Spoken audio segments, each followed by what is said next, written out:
People who grew up in the 70s often say the same thing. Thank goodness we didn't have social media back then. We got to make our mistakes in private and not have them preserved forever on the internet. And for good reason, because those of us who survived the 70s have a lot of explaining to do. Here are 20 things that we all thought were cool back in those groovy days, but have us burying our faces in our hands now. Number 1. Waiting in gas lines for hours. Granted, the oil shortages of the 70s weren't exactly our fault, but those huge gas-guzzling cars we insisted on driving didn't help matters either. As a result, we'd wait forever in line for gas. Some stations even started posting color-coded flags. Green indicated they still had gas, while red alerted customers that they were out. In 2019, we know that bicycles provide a much healthier and more eco-friendly way to get to work, and you can avoid road rage to boot. We 70s survivors don't feel great about all those minutes and fumes wasted. Number 2. Owning a pinto. What was so bad about pintos? Nothing visually. Its tendency to burst into flames, however?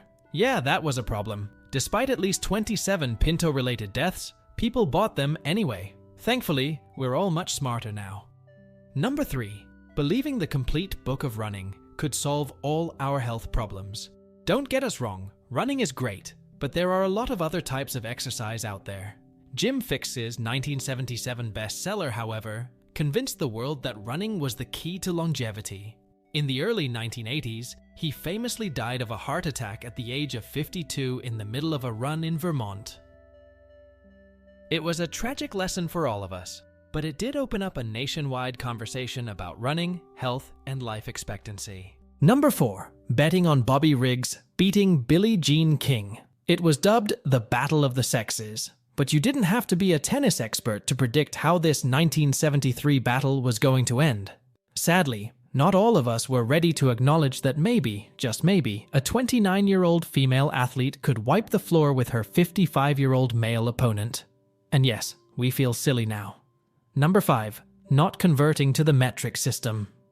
On December 23, 1975, United States President Gerald Ford signed the Metric Conversion Act into law, thereby officially declaring the metric system the new preferred system of measurement.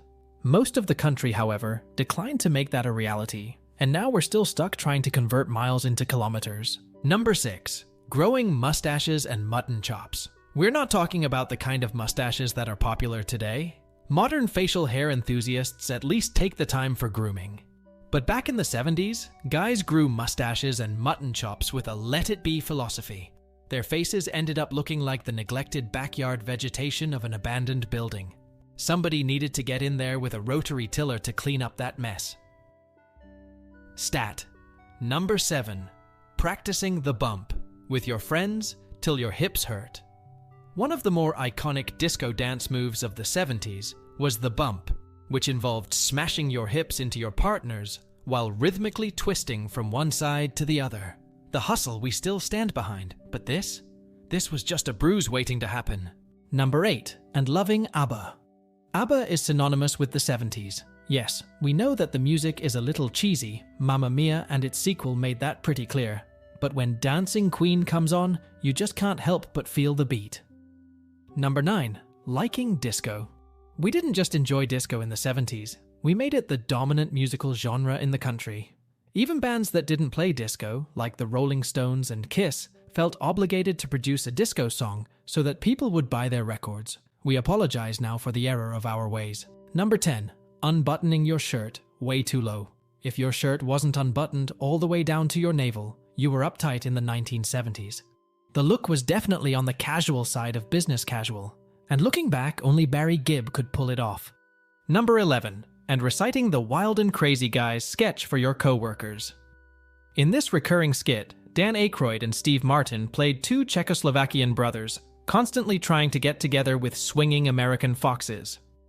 It was a solid parody of the kinds of schmoes you actually came across in nightclubs, even though the ethnic element wasn't necessary.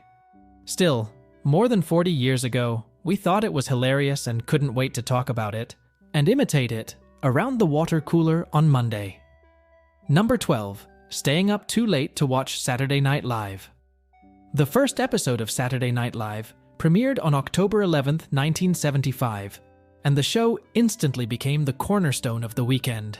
People like John Belushi, Bill Murray, and Gilda Radner were comedy rebels, and we felt a little naughty for staying up late to indulge in their irreverent humor.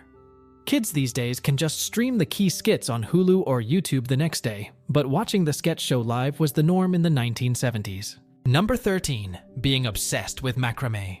Every home had at least a few of these handcrafted hanging works of art in the 1970s, perfect for keeping all their plants on display. There's nothing wrong with macrame on general principle, but we see now that just because we could tie a knot didn't mean we had good taste in interior design. Number 14. Making carpet angels in shag carpeting.